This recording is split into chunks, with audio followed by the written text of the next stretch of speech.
Palanginin. Usap lang gusto ko, babaw. Usap lang. Usap lang, baby. Usap lang.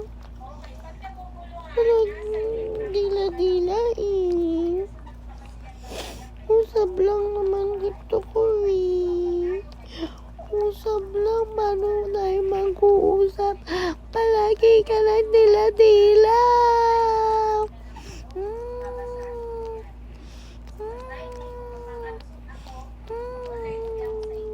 Tama na.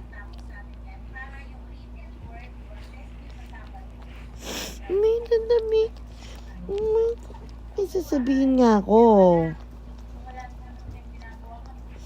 Paano ko magsasalita?